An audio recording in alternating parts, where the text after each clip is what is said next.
Welcome to the Protagonist Pub. My name is Tammy, and this is where characters gather.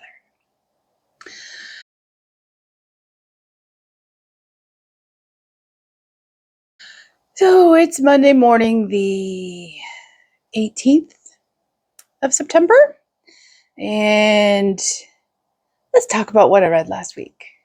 It should be interesting. So first up, little housekeeping. I went over 100 subscribers the week before last and completely forgot to mention it last week, so I'm mentioning it this week. Thank you very much, all of you. I appreciate you being here. It means the world to me.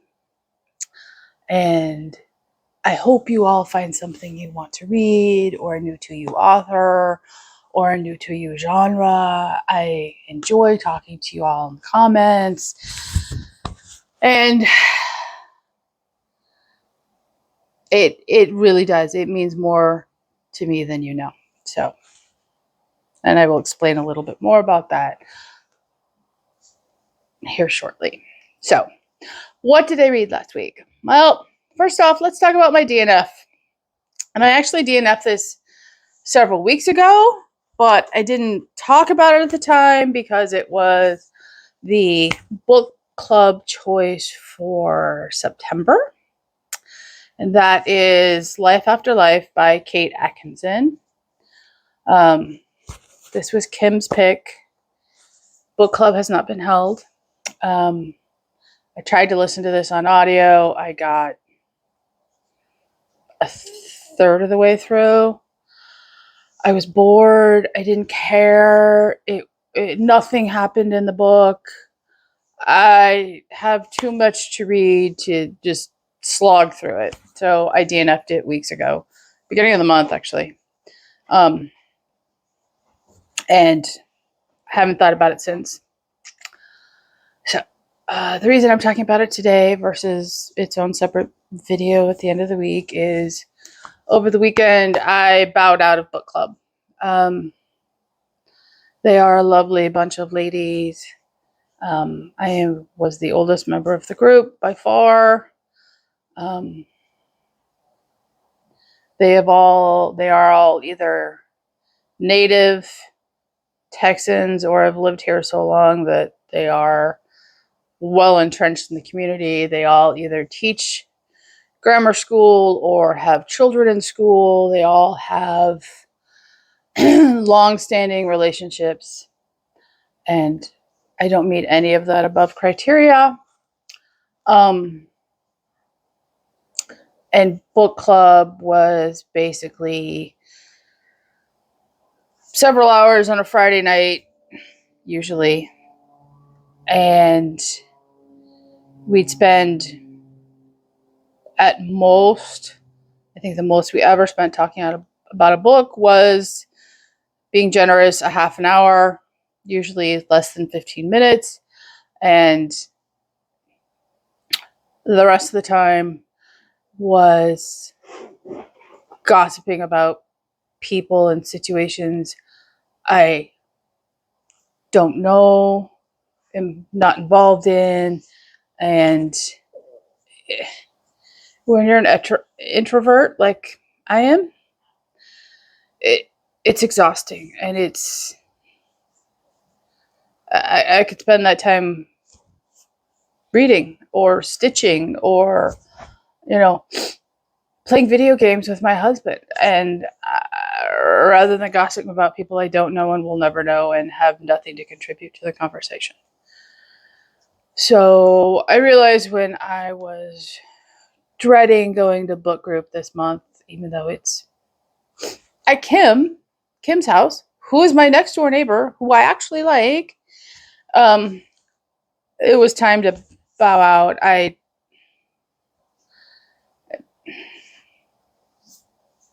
It's one of those choices that is easy to make once you realize that you're about to make it. So I have bowed out of book group.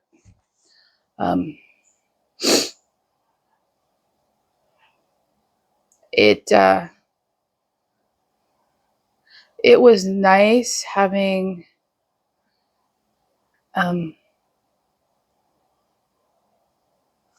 a regular date with the girls, but I was always on the outside looking in, and it never just. So I'm back to being the friendless one, and nothing unusual in my life. So I'm not, overly upset. So no more book club, and that's fine. So what did I actually read this week? I did read 2 books this week.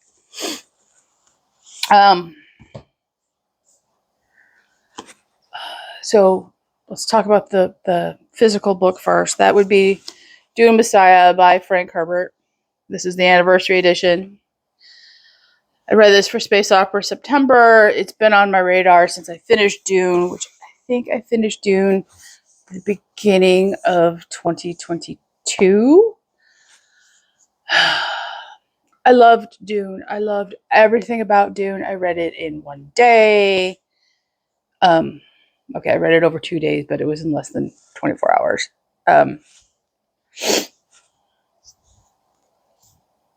I love the intrigue and the character development and the action and the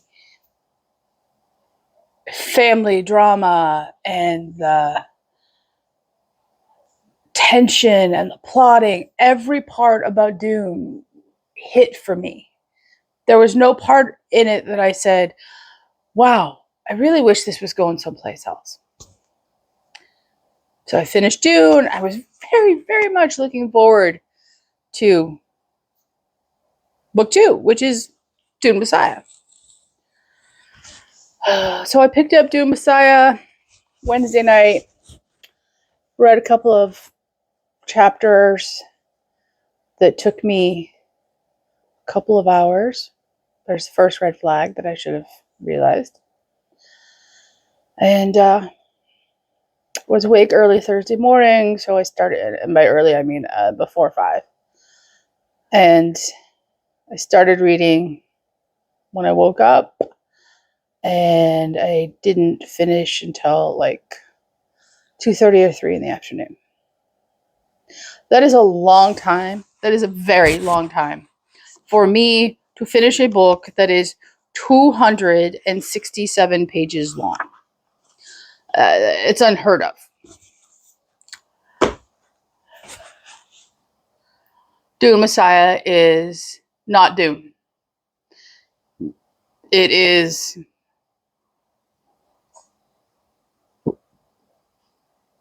not a good book.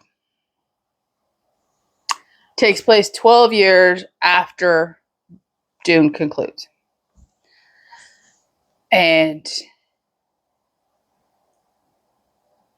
all of the things that made Dune so successful are missing. This book commits the ultimate sin in that it tells the reader things that have happened rather than showing the reader. So, takes place 12 years. He's been on the throne for 12 years. And in that 12-year time span, under his command, he has killed 60 billion people. That's right. Billion with a B. That is a lot of people. And they're all human. There are no aliens in Dune. There are variations of human, but they are all essentially human. So there are no aliens. So he's killed 60 billion humans.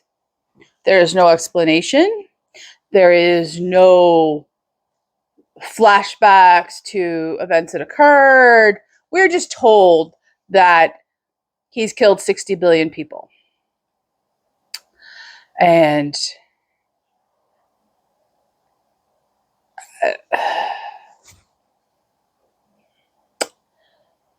there is now a conspiracy to replace him as emperor, and his wife in name only is part of the conspiracy. And it's a convoluted, disturbing, unhopeful mess of a book. And I get it was his commentary on religious fanaticism. However, it completely fails in that regard as well, because they set Paul, who's the emperor, and his sister up as these charismatic religious icons. And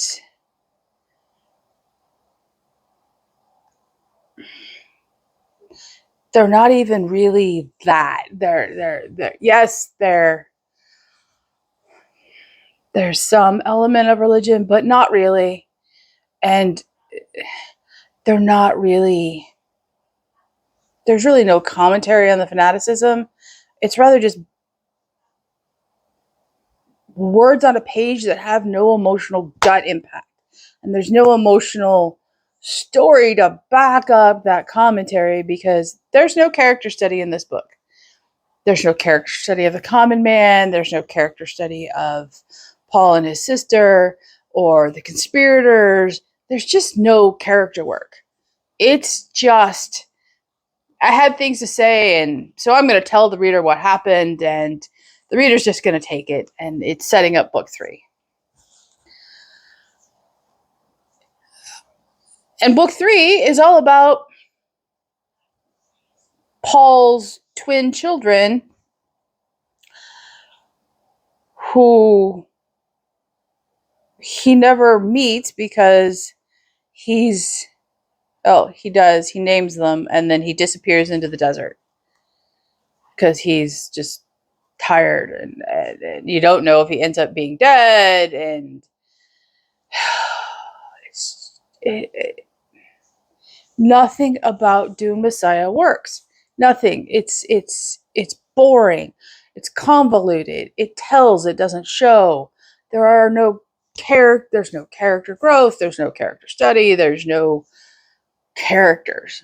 And when your best quote unquote character is a reanimated, resurrected, dead person from the past designed to eventually kill Paul, there's a problem, because that's just relying on Dune for that character's entire motivation and backstory. And Dune Messiah is a complete failure. It has put me off reading Children of Dune. I need a break, because right now I wouldn't like it. I'm taking a break.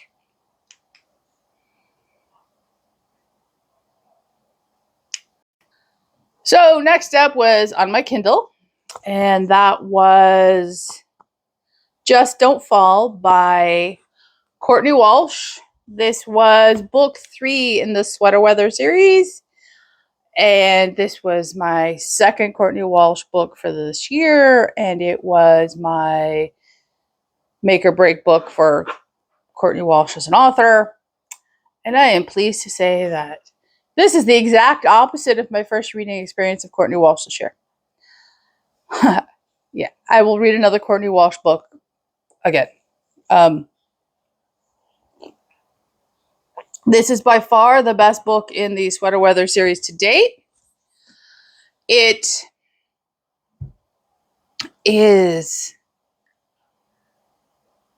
amazing. I was talking to Amanda. She was reading it. I had already finished it, and she loved it as much as I did.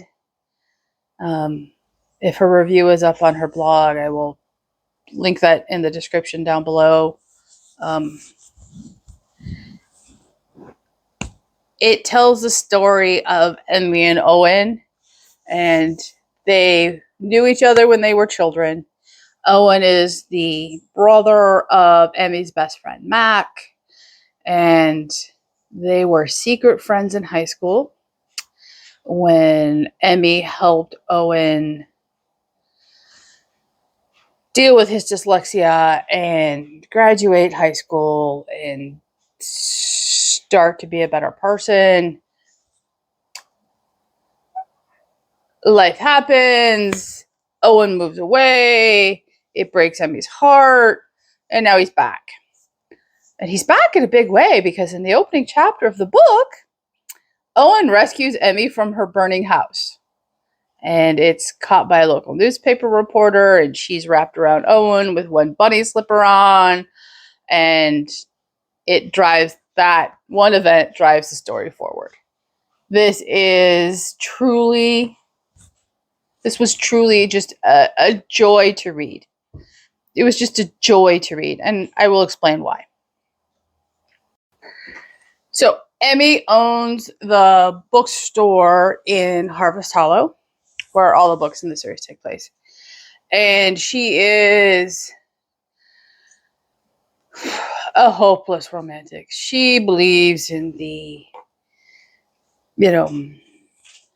love cannot happen without the grand romantic gesture happening frequently in her life. And she is waiting for Mr. Perfect, who can,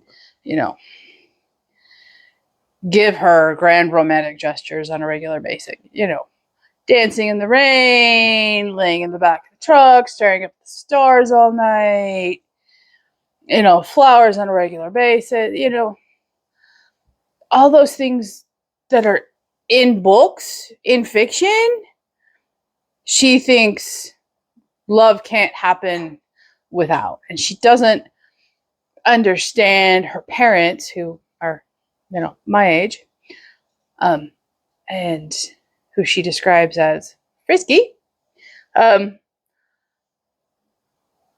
a marriage without grand romantic gestures. He takes out the trash and they have dinners together, and, the little things that make up marriage. And so she's holding out hope. That's a requirement on her Mr. Right list. Owen, on the other hand, is a much more practical, realistic man. And he thinks that love is in the everyday, not in the big gesture. So they have quite a hurdle to overcome. And, Emmy keeps pushing him aside. He keeps trying to not get involved because he doesn't want to, be heartbroken again. And it is a beautiful love story about what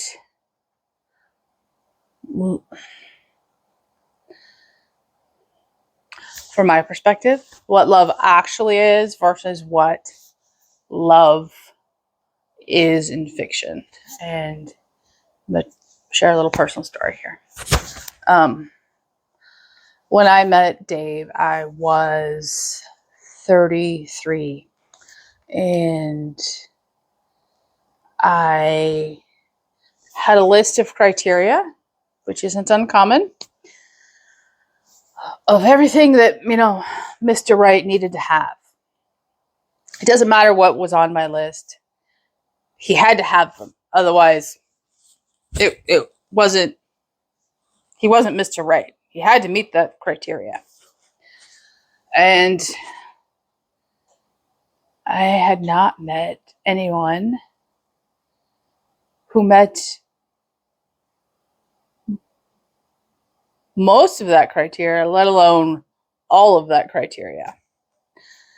And then I met Dave. Dave certainly did not meet the list of criteria. However,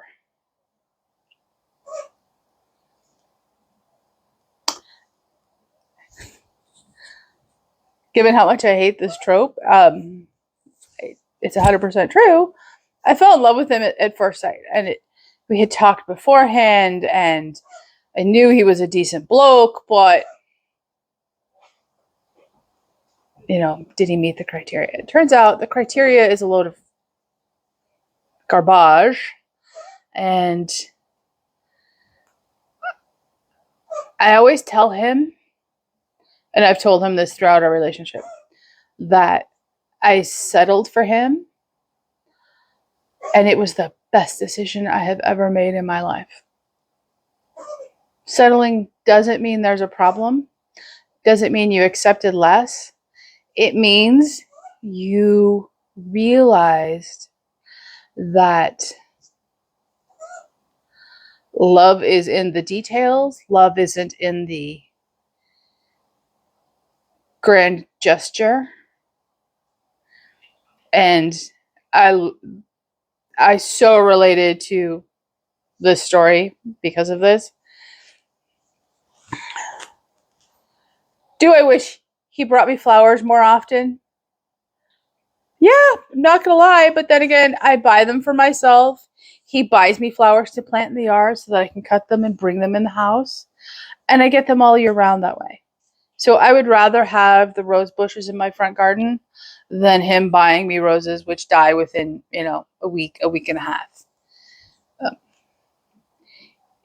He does thoughtful little things all the time, which are so much more important than, dancing in the rain or gazing up at the stars together. Not that we haven't gazed up at the stars together, but it's the little things that make up love. And if you are still waiting for Mr. Right and you have a list and you're wanting that grand gesture that, screams I love you, or the most romantic proposal ever, you are probably missing out on the perfect man, because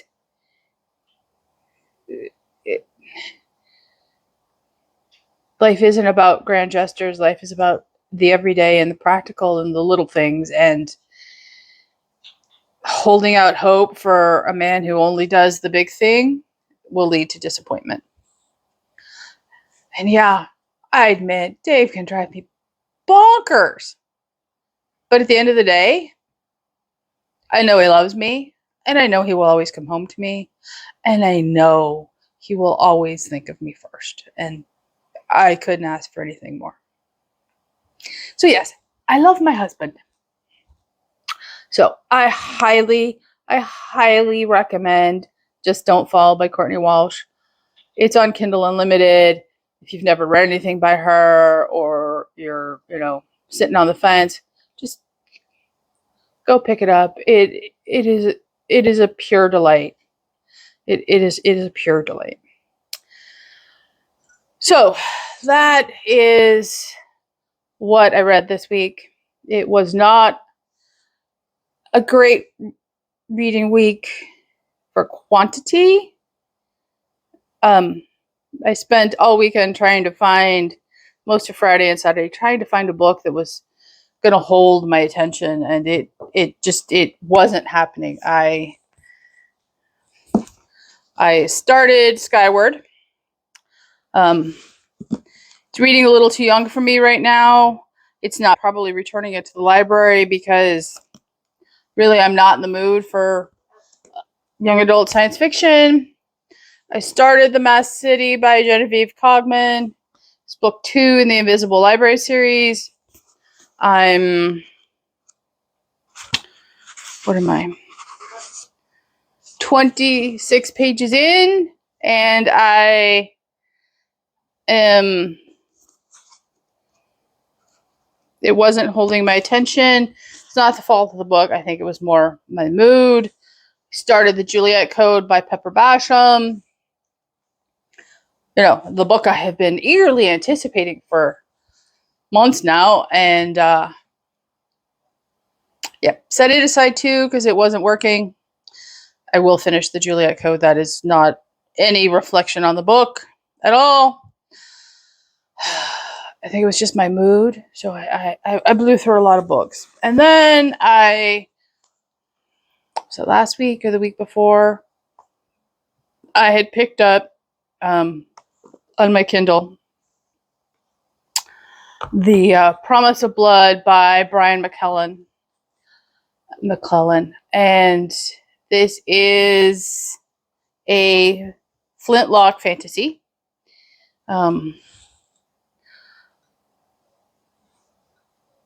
It is over 500 pages. He is a new to me author. Wasn't sure when I picked it up, am I going to like it? Am I not going to like it? I know it came highly recommended or Flintlock Fantasy comes highly recommended by Alan over at the Library of Alexandria. So I took a chance. Oh, am I so happy I took a chance. I love this book. I am 60% through. I'm probably going to finish it today and ignore everything else I should be doing today because I love this book so much. It is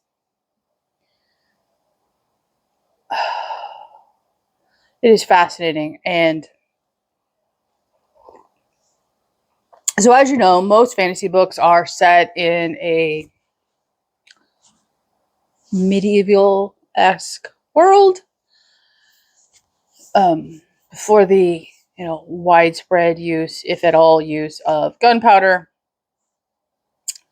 And there may or may not be, elves and dwarves and gnomes and, in that fantasy setting. This is Flintlock Fantasy. And as the name implies, there are flintlocks. Gunpowder is a magical thing. There's something called a powder mage, and they use rifles and pistols primed and used that use gunpowder, and gunpowder enhances the shooter's abilities. And this tells the story of the coup of a monarchy for it's a developing story, so I don't want to give too much away. They overthrow the monarchy, and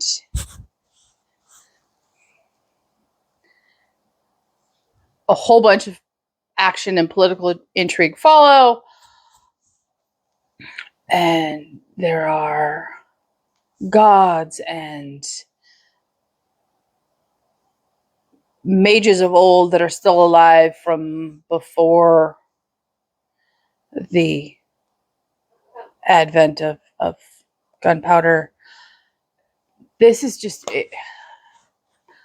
Is it more gory and violent than most of you would read? A lot of you would read. Yes, it probably is. I'm not going to whitewash it.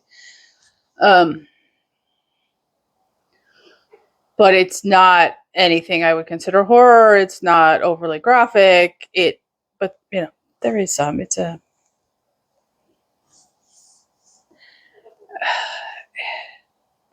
This book is a trilogy. I don't own the other two. I need the other two desperately because this book is it is exactly what my brain wanted without knowing that's exactly what my brain wanted. I love it. I love everything about it. There's intrigue and character study and growth, and it is fascinating. One of the main characters uses gunpowder too much, and you can clearly see that he's addicted to it. And the closest, it enhances all of his abilities, but it's doing things to his body that are not great for his body. There's romance and action and intrigue, and this will not by any stretch of the imagination be my last Flintlock Fantasy, because it is just a breath of fresh air, and I cannot fathom why more people don't discuss Flintlock Fantasy. It is I'm enjoying it immensely. I really, really, truly am enjoying it immensely. So I will be reading the rest of that book today and give you a much more coherent answer next week. So what am I going to read afterwards?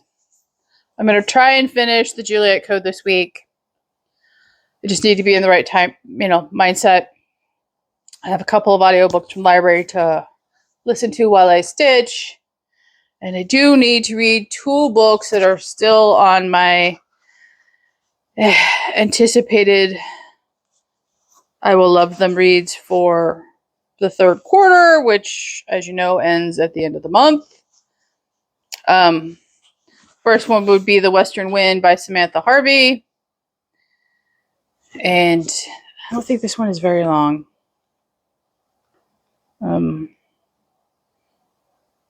294 pages. Yeah, this one isn't very long. I just need to sit down and read it. And the second one that's on that list that I haven't read is The Summer by the Sea by Jenny Hale. This was a pickup at the library.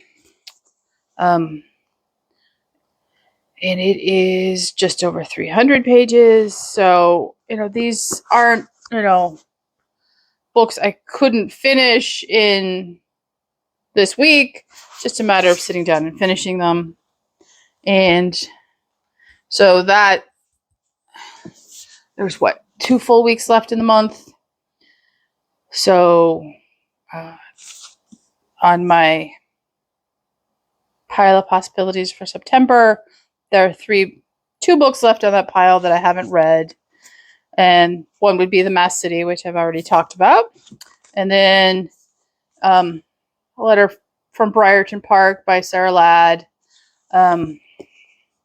This one, too, is fairly short. It's 320 pages. Again, it's nothing I can't read, in an afternoon. So those would finish out the pile. So it's also very likely that I will be picking up An Alchemy of Masks and Murders by Curtis Craddock. As you know, this won my latest 2x2x2 reading challenge, and I want to say it's Flintlock Fantasy, but I am not 100% positive. Doesn't matter. I really enjoyed those first 2 chapters, and I am looking forward to continuing this book. No problem. So, but how much time I have to read, I don't know. I have stitching to do. I'm enjoying the stitching. I got a lot of progress done in the last 2 weeks for stitching. And I'm close to a finish on one. And yeah, so we shall see. Did you read anything interesting last week? Are you looking forward to reading something this week? Please leave a comment down below, like and subscribe, and I will see you here next week at the Protagonist Pub.